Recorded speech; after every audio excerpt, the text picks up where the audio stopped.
Petit Jornal. Inteligência e irreverência em doses diárias.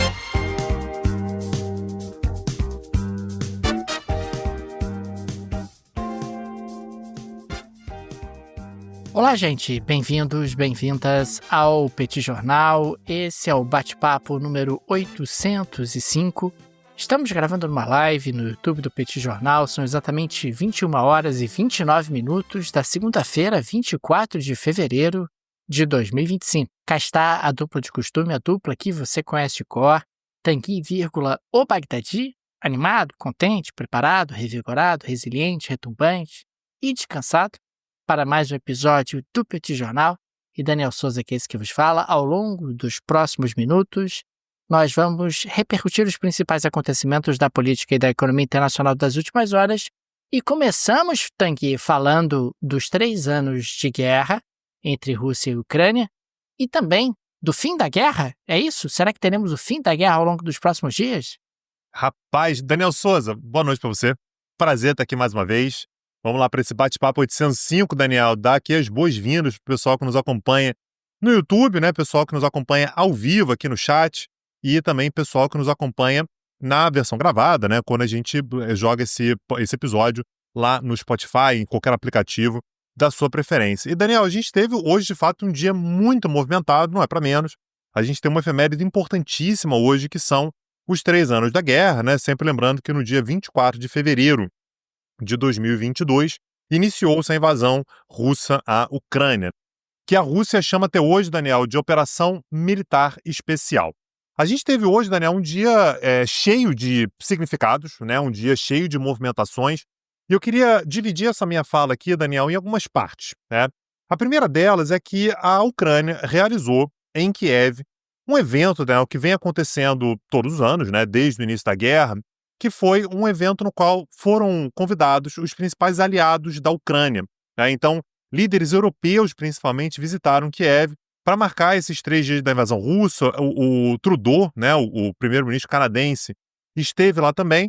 E o que mais chamou a atenção, Daniel, na verdade, não foram exatamente aqueles que estiveram presentes, mas sim a ausência de qualquer representante do país que mais apoiou a Ucrânia militarmente desde então, que foram os Estados Unidos. Os Estados Unidos não mandaram nenhum representante. Tivemos uma presença, Daniel, de algumas figuras importantes, né? Então, a presidente da Comissão Europeia, por exemplo, a Ursula von der Leyen, esteve presente. O presidente do Conselho Europeu, que é o português Antônio Costa. Líderes do Canadá, Dinamarca, Islândia, Letônia, Lituânia, Finlândia, Noruega, Espanha e Suécia estiveram presentes. Alguns outros líderes falaram por videoconferência, então líderes da Albânia, Reino Unido, Croácia, República Tcheca, Alemanha, Japão, Moldávia, Países Baixos, Polônia, Suíça e Turquia deram pelo menos uma palavra, né, para marcar esse momento dos 3 anos da guerra. Durante esse encontro, Daniel, o que mais chamou a atenção foram as perguntas que foram feitas para o Zelensky. Ele falou sobre isso, dessa negociação entre a Ucrânia e os Estados Unidos. A gente sabe que os Estados Unidos estão agora dialogando diretamente com a Rússia e o Zelensky está cobrando, vem cá, como é que vai ser, vai ajudar a gente? E o Trump colocou uma condição que é, olha, eu te ajudo se você me transferir as suas terras raras, né, aqueles minerais que são fundamentais para tantas atividades econômicas. E hoje, Daniel, ficou bastante claro que a Ucrânia está negociando com os Estados Unidos para ceder acesso às suas riquezas minerais e que o Zelensky espera fechar o acordo em breve. A meta colocada pelos Estados Unidos, Daniel, era que fossem transferidos recursos avaliados em 500 bilhões de dólares da Ucrânia para os Estados Unidos. E o que está pendente nesse momento, isso foi uma informação de hoje, o que está pendente agora é que a Ucrânia espera fechar esse acordo desde que haja garantias de segurança para a Ucrânia. Me parece o mínimo, né? Então, olha só, eu continuo te ajudando aí se você me ceder as suas terras raras. E aí você faz um acordo no qual você faz uma troca. Olha, beleza, então eu te cedo as terras raras e você me oferece garantia de segurança. Os Estados Unidos, no entanto, não querem oferecer garantias de segurança. E aí o que a Ucrânia está dizendo é, porra, mas aí não, porque eu vou ficar vendido, né? Eu vou te ceder o que eu tenho de mais importante aqui e você não vai me oferecer essas garantias de segurança. O que é mais maravilhoso nisso, Daniel, mais maravilhoso que eu digo, complicadíssimo, né, em termos geopolíticos, mas que é uma jogada muito interessante e ousada é que quem se ofereceu, por exemplo, para ceder minerais e alumínio para os Estados Unidos foi um outro ator, Daniel. Quem foi? Foi a Rússia, Tanguy, e nesse sentido, o que parece ser o objetivo de Donald Trump é celebrar um acordo econômico com a Ucrânia e com a Rússia ao mesmo tempo. Quer dizer, você consegue os minerais raros da Ucrânia ao mesmo tempo em que você firma ali uma parceria na área de alumínio com a Rússia. Você também tem a Rússia sinalizando que pode aumentar as exportações de minerais para os Estados Unidos ou pode oferecer minerais para os Estados Unidos. O Trump, nesse sentido, se mostra muito focado em buscar benefícios materiais para os Estados Unidos em toda essa negociação, por considerar que esses benefícios são estratégicos. A gente chegou a falar aqui no Petit Jornal que a Rússia já prepara algum tipo de mecanismo, algum tipo de arranjo para receber de volta empresas ocidentais que saíram da Rússia depois do início da guerra, notadamente empresas americanas. Claramente isso deve ter sido sinalizado pelo Trump e deve ter sido aceito pelo Vladimir Putin como uma possibilidade em todo esse arranjo, em toda essa negociação. É uma nova América que surge, Tanguy, onde você está preocupado apenas em maximizar os benefícios para os Estados Unidos e se você tiver que atropelar aliados por conta disso, azar dos aliados. Se você tornar o mundo um lugar mais inseguro por conta disso, azar do mundo. O foco do Trump é bater no peito e dizer conseguir o melhor acordo possível para os Estados Unidos, conseguir parcerias comerciais e econômicas importantes e favoráveis a nós e ainda de lambuja terminei a guerra. Quer dizer, olha o acordo maravilhoso que eu estou conseguindo. Eu estou conseguindo um acordo que interrompe a guerra, os Estados Unidos não têm mais que bancar o esforço militar ucraniano, consigo as terras raras da Ucrânia, consigo minerais da Rússia, consigo que as empresas americanas voltem para a Rússia, voltem a ter lucros na Rússia. O que falta? Falta apenas você ir para a galera e comemorar, pelo menos na visão do Donald Trump, e se o mundo vai ficar mais instável, se a Europa vai ficar na mão ou se a Ucrânia vai ser retalhada, azar de quem ficou pelo caminho. E no meio disso tudo, Daniel, a gente sabe que ano após ano, nessa data, né, no dia 24 de fevereiro, né, que é o aniversário do início da guerra, a ONU costuma aprovar uma resolução que sempre tem o apoio dos Estados Unidos condenando a guerra. Né? A gente está falando aqui sobre a Assembleia Geral da ONU. Esse ano agora, Daniel, foi feita uma resolução, foi redigida uma resolução. Os Estados Unidos pediram uma série de modificações nessa resolução, basicamente tentando ali aliviar um pouco as críticas à Rússia. A justificativa americana a gente está negociando, de repente aí, deixar a Rússia de lado nessa negociação talvez não seja do interesse de todos, né, para conseguir uma solução para a guerra. E no fim das contas, Daniel, os Estados Unidos votaram contra a resolução. A resolução passou na Assembleia Geral da ONU. Importante lembrar que na Assembleia Geral não existe poder de veto. Então, a maioria dos países votou a favor. Quem liderou, quem capitaneou essa resolução foi a Europa, né, os países da União Europeia. Então, a resolução foi aprovada, mas os Estados Unidos votaram contra. Já no Conselho de Segurança, Daniel, onde estão Estados Unidos e Rússia, foi aprovada uma resolução falando sobre a guerra com um tom extremamente neutro. Ou seja, não é um tom que condena a Rússia, não é um tom que joga uma responsabilidade sobre qualquer um dos atores. É uma resolução que fala muito mais no sentido de precisamos solucionar a guerra, né? Algo que não aponta dedos. A gente sabe que no Conselho de Segurança não vai passar também, porque a Rússia tem poder de veto, os Estados Unidos também. Então foi passada uma resolução que, com o apoio dos Estados Unidos, foi muito mais tranquila com relação à distribuição de responsabilidades. Outro fato muito importante que a gente teve hoje, Daniel, foi a visita de Emmanuel Macron, o presidente da França, à Casa Branca. A gente sabe que havia expectativa, na verdade, da visita do Macron e do Keir Starmer, o primeiro-ministro britânico, que deve ir aos Estados Unidos nos próximos dias. Foi uma conversa, Daniel, inicialmente amigável entre o Trump e o Macron.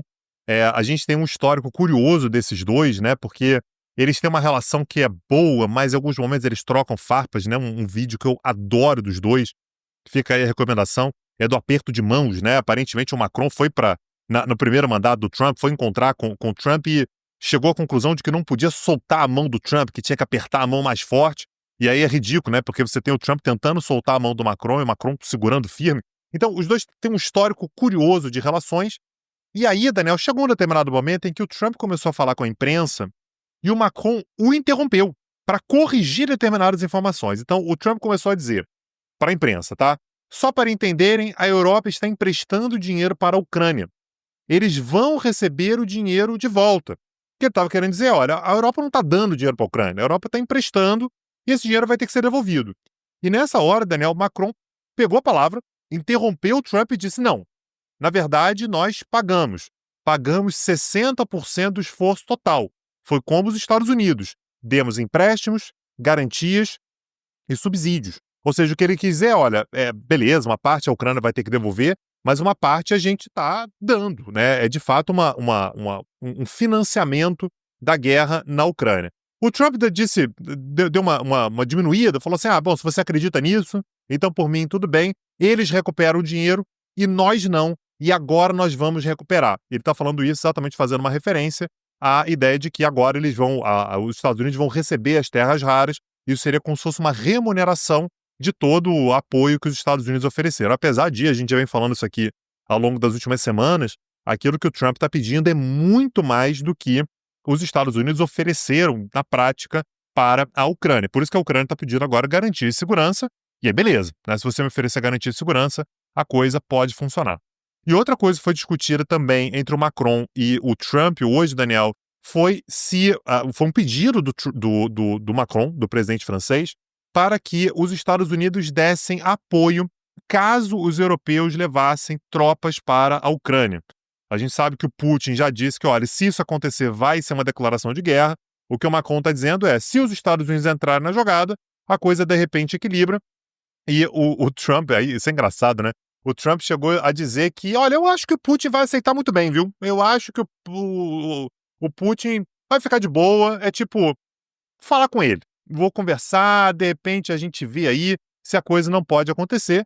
E a gente tem, portanto, a posição do Macron, que disse que há boas razões para que o presidente Trump retome o diálogo com o presidente Putin. Então, vendo com bons olhos que haja esse diálogo. A gente sabe, Daniel, que desde o início da guerra, se teve alguém que tentou desisolar o Putin, foi o Macron. O Macron, em vários momentos, foi um advogado dessa ideia de que, olha, tem que conversar com o Putin é um cara volátil, ele é um cara que precisa estar incluído, então que, de repente, trazê-lo para a mesa de negociações seria importante, isso desde antes do início da guerra e de lá para cá também. Então, Daniel, a gente tem um cenário que está mudando rapidamente, né? As coisas estão mudando rapidamente. Vamos ver como é que a coisa vai se desenrolar daqui para frente, Daniel. Aliás, durante essa coletiva em que o Macron estava presente, Tanguy, o Trump foi questionado sobre tarifas e anunciou que as tarifas de 25% contra o Canadá e contra o México entrarão em vigor no início do próximo mês, como foi prometido.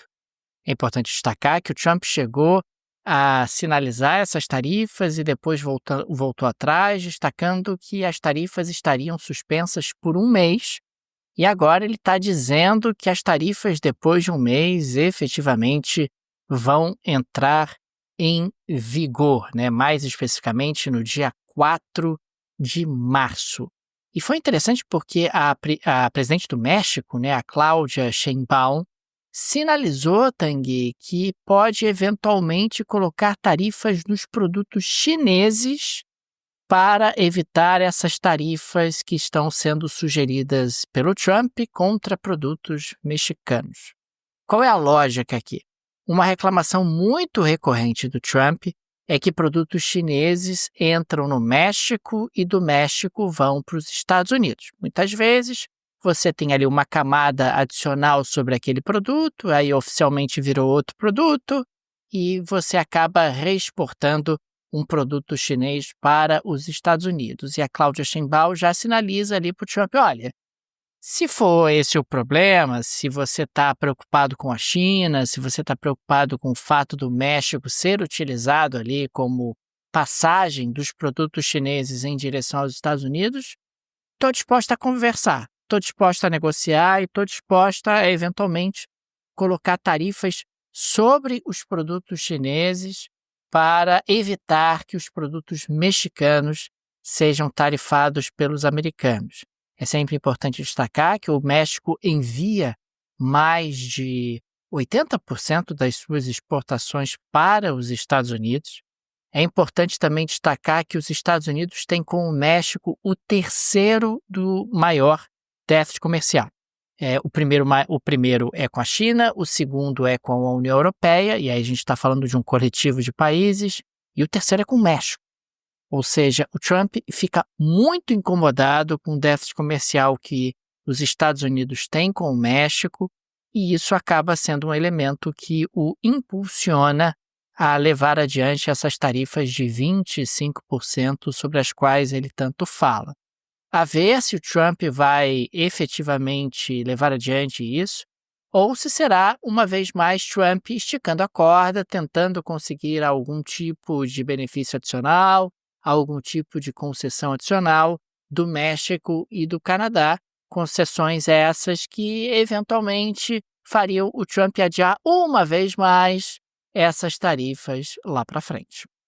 E é curioso, né, Daniel, porque a gente pode entender essas tarifas como, claro, uma ação internacional, né, uma forma ali de disciplinar o sistema internacional para que os outros países ofereçam vantagens maiores para os Estados Unidos, mas também pode ser entendido como uma questão meramente fiscal, né, Daniel? Então, os Estados Unidos precisando ali de uma arrecadação maior, ele poderia perfeitamente aumentar impostos, só que aumentar impostos vai contra toda a agenda dele, aumentar impostos é impopular, e aí ele vai lá e coloca tarifas sobre os outros países que dá a impressão de que quem vai pagar as tarifas é a China, é o México, é o Canadá, quando na prática quem vai pagar essas tarifas, Daniel, são os americanos, é o consumidor americano, afinal de contas isso tudo vai ser repassado para o consumidor, só que não parece que é imposto sobre o americano. Então você melhora muito a sua situação fiscal de forma indireta, né? E demonstrando força, mostrando que você está defendendo o trabalhador americano, defendendo o cidadão americano, a economia americana, os empresários americanos, quando na prática você está, sim, aumentando tarifas para melhorar a situação fiscal do país.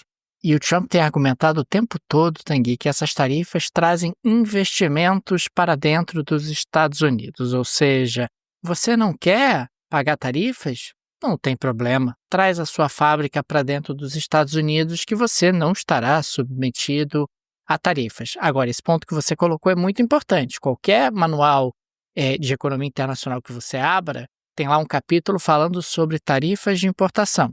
Aí, quando você estabelece uma tarifa de importação, o produto passa a entrar pelo preço internacional mais a tarifa de importação. É esse preço que vai ser praticado para o consumidor doméstico e essa tarifa proporciona ao governo uma arrecadação que é justamente o tamanho da tarifa vezes o volume de importações.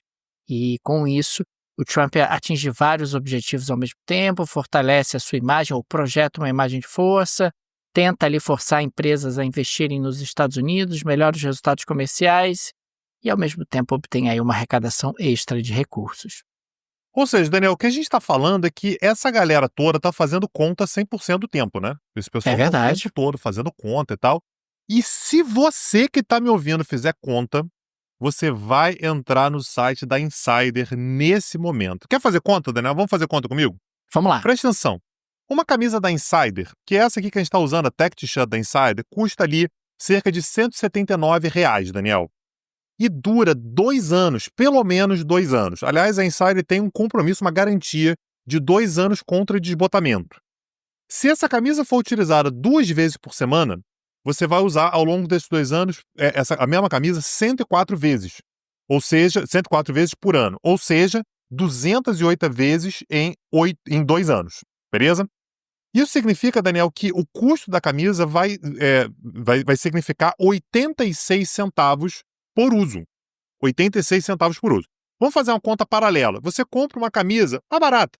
Uma camisa de algodão mais barata. Vamos dizer que você vai gastar R$60 numa camisa de algodão. Costuma ser mais, viu? Mas vamos dizer que seja 60 vezes. Só que ela desgasta, Daniel, em apenas 6 meses. Ou seja, você vai gastar R$2,50 por uso. E você vai ganhar um belíssimo de um pano de chão.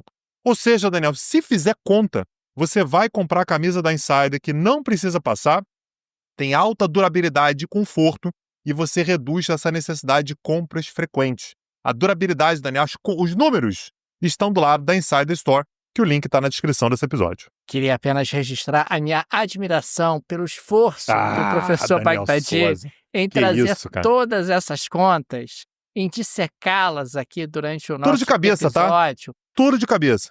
E em alguns momentos o professor Baghdadi deu uma engasgada, mas ele seguiu em frente fazendo ali as suas contas e mostrando Por justamente que eu dei as uma vantagens. engasgada? Foi tudo feito de cabeça, Daniel. Então, enquanto a entendi. cabeça estava trabalhando aqui, fazendo as contas, então não tinha nada anotado. Agora, Tanguy, ficam aqui dicas adicionais. A primeira é que você tem kits da Insider, então você pode comprar, inclusive, um kit de text shirts, e aí você passa a ter ali valores um pouco mais baixos, e você ainda pode pegar um desconto adicional, justamente usando o cupom do Petit Jornal. Se você não quiser colocar o cupom, basta clicar no link que está no descritivo, que você já vai direto para o site da Insider, e você já vai ter nas suas compras embutido o cupom do Petit Jornal. Eles vão, inclusive, saber que você chegou por aqui. É uma forma muito bacana de ajudar o Petit Jornal e, ao mesmo tempo, de obter aí um desconto adicional na sua compra na Insider Store. Ô, Daniel Souza, se eu chamar o Elon Musk de Silvio Santos americano, distribuindo dinheiro, Daniel, eu economizo para dar dinheiro pro povo americano, eu vou estar certo ou vai ser um exagero? Me conta. Vai estar certo, Tanguy. Você sabe que o Elon Musk, ele afirmou que o Donald Trump apoia a sua proposta de distribuir dinheiro aos cidadãos americanos, seria ali uma parte das economias vindas dos cortes nas despesas do governo. Essa discussão, inclusive, tem aparecido nas redes sociais americanas, e o Musk sugeriu que cada família poderia receber um cheque de $5.000 caso o governo cortasse 2 trilhões em gastos públicos. Você sabe quem está reclamando muito dessa ideia? Veja você, os republicanos, Tanguy. Os republicanos estão dizendo o seguinte: oi. Queria lembrar, sem querer incomodar, mas que o governo americano está numa crise fiscal, que o governo americano está com endividamento crescente, que o déficit público americano está gigante.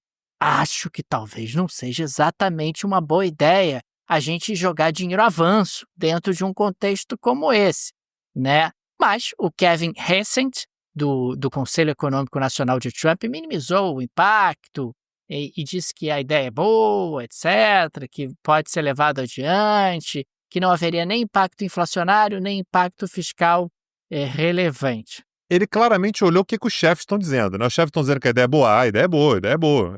Claro que a ideia é boa. Sim. É claro que a ideia é ótima, mas o Michael Johnson, que é justamente o presidente da Câmara dos Deputados e é republicano, sinalizou ali uma certa preocupação. Isso mostra, Tanguy, com muita clareza que o Trump não é um republicano, ou pelo menos um republicano tradicional. Os republicanos tradicionais olham para essa ideia e falam: mas meu amigo, pelo amor de Deus, o que você está pensando da vida de ficar distribuindo cheques para as pessoas? É sempre importante registrar que o Trump não é conservador, o Trump ele não é um liberal, não. O Trump é um reacionário. O Tanguy, inclusive, acabou descrevendo as ideias do Trump muito bem na última aula gratuita que está no YouTube do Petit Jornal. Não é exatamente a linha que o Partido Republicano sempre defendeu. Ele é alguém altamente intervencionista na economia, altamente reacionário no que diz respeito a determinados componentes do seu comportamento, completamente diferente da tradição do Partido Republicano, a ponto de você ter ali republicanos históricos que ficam claramente incomodados com essa ascensão do trumpismo, que desfigura o Partido Republicano e as tradições que foram formatadas ao longo dos últimos tempos. Eu acho interessante que muitas vezes as pessoas misturam, né? E republicanos tradicionais teriam realmente dificuldade de lidar com as ideias do Donald Trump se a gente trouxesse eles a valor presente. Daniel Souza, tô achando que a gente tá precisando de uma sobremesa já, cara. Podemos pra Geleira Shakira de hoje? Eu tô achando, tô te consultando. Se a gente pode já pedir a sobremesa. Queria destacar, inclusive, Tanguy, que fiquei sabendo que a geleia da Shakira hoje é perigosa para as crianças. Tirem as crianças da sala. Tirem as crianças da sala, o pessoal que assiste os episódios do Petit Jornal com os pequenos. Pois, Daniel Souza, na Geleira Shakira de hoje eu quero falar sobre a prole de Elon Musk. É o homem do momento, né? Tem gente dizendo aí que é o presidente dos Estados Unidos. E essa semana agora, Daniel, a gente teve uma influência conservadora dos Estados Unidos, chamada Ashley St. Clair. Ela revelou que o filho dela, que tem 5 meses, é do Elon Musk. Isso significa, Daniel, que esse seria o 13º filho dele. Tem aqui um subtexto importante, né? O Elon Musk ele faz parte de um grupo de pessoas que considera que a população branca tem que ter mais filhos do que, segundo ele, a concorrência. Porque senão a gente vai ficar para trás, senão aquela teoria do Great Replacement, né? Então, senão a gente vai ser substituído e tudo. Então, ele tem meio que uma missão que é distribuir filho por aí. A questão, Daniel, é que esse novo filho, né? Esses 13 filhos que ele tem, com esse filho que agora foi anunciado De pela várias Ashley mulheres St. Clair, diferentes, né, Tanguy? de várias mulheres diferentes, começou a trazer rumores acerca de como que esses filhos foram gerados. Então, a primeira informação que a gente tem é de que esses 13 filhos foram com 4 mulheres diferentes. E pelo menos 9 deles, há quem diga que 12 dos 13 foram concebidos por fertilização in vitro. Tá? E há um número desconhecido, pelo menos 2, mas talvez mais, de mães de aluguel. Ou seja, ele tem o filho com uma determinada mulher, mas não necessariamente esse filho é gerado no ventre dessa mulher. Isso levou, Daniel, a um tweet de uma cantora chamada Azealia Banks, que odeia claramente o Elon Musk. Então ela estava numa discussão acalorada ali no Twitter, Daniel, falando mal dele. E alguém, um perfil fake do Twitter, disse que, olha, eu ouvi dizer que o Elon Musk tem um implante peniano mal feito. Ou seja, ele teria entrado num daqueles negócios de enlarge your penis, se é que você me entende, e que teria dado errado. E ela, a Azealia Banks, foi lá e disse, olha, a ex-mulher do Elon Musk, que é a também cantora Grimes, me disse isso. E aí a gente chega num ponto, Daniel, que é o seguinte. A Azealia Banks, que é uma cantora, foi amiga, não é mais, mas foi amiga de fato da Grimes, que é ex-mulher do Elon Musk. E o que a Azealia Banks disse foi, a Grimes, ex-mulher do Elon Musk, me disse que é verdade. E começou uma teoria, Daniel, de que talvez o Elon Musk não tivesse condições, se é que você me entende, de forma bíblica, gerar filhos. Então que esses 13 filhos que ele tem, apenas talvez no máximo 3 tenham sido gerados de forma natural. Vou deixar essa informação no ar. A gente aqui, Daniel Souza, a gente está aqui para trazer informações que estão no Twitter. A gente tem como confirmar? Não. A gente está sendo irresponsável? Talvez. Mas eu estou aqui para informar as pessoas do que o Twitter está dizendo nesse momento, para deixar cada um fazer a sua interpretação. Ô, Tanguy, você sabe que a Geleia da Shakira é aquele quadro do Petit Jornal que nós temos licença poética, né, Tanguy? Poética, total. Licença poética para, enfim, para dar eco a informações que nós recebemos, informações que estão sendo divulgadas nas redes sociais, informações que, se não são verdade, azar da verdade, né, Tanguy? Porque se a versão supera a verdade, nós ficamos com a versão, por que não? Você não achou melhor, Daniel Souza? Eu já me apeguei a essa teoria. Eu não sei se ela é verdade, eu não faço a menor ideia. Mas eu já me apeguei a ela, sabe? Eu acho que Freud teria muito a dizer sobre esse cenário aí. Mas eu não vou elaborar mais porque não é minha área, né? Então eu tô aqui apenas para relatar aquilo que eu ouvi dizer, com um compromisso com o entretenimento. Tá legal. Ô Tanguy, diante disso, nos resta agradecer aos apoiadores e apoiadoras do Petit Jornal, vocês que ajudam a manter esse projeto de pé. Fica aqui o nosso carinho, o nosso abraço, o nosso muito obrigado a cada um de vocês. O Petit é uma mídia pequena, não tem nenhuma produtora por trás, nenhum conglomerado por trás, e por isso a ajuda dos nossos apoiadores é tão importante. Fica aqui o nosso genuíno agradecimento. E fica também o convite. Se você ainda não é apoiador, não é apoiadora do Petit Jornal, considere nos apoiar. No descritivo desse episódio você vai ver várias alternativas. Você pode fazer um Pix para o Petit Jornal, uma forma prática, instantânea. Você pode, inclusive, ativar o Pix recorrente, chave no descritivo. Tem também a possibilidade de você nos apoiar através do Apoia-se, link no descritivo, ou no Patreon, se você vive no exterior. Todas essas alternativas estão no descritivo desse episódio e tenho certeza que uma delas será confortável para você. E se você quiser saber mais sobre o momento dos Estados Unidos, o que está acontecendo lá, a gente vem trazendo tantas vezes, né? A gente tem falado sobre a questão fiscal, a gente tem falado sobre tarifas, sobre inovação.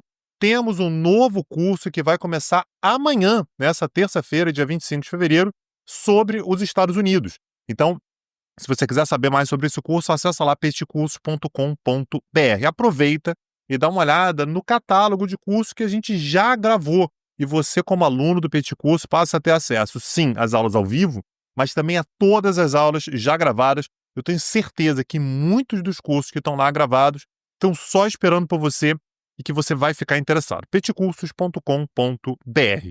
Daniel Souza, amanhã estamos de volta. Um abraço e até a próxima. Valeu. Tchau, tchau. Petit Jornal. Inteligência e irreverência em doses diárias. Acesse www.petitjornal.com.br.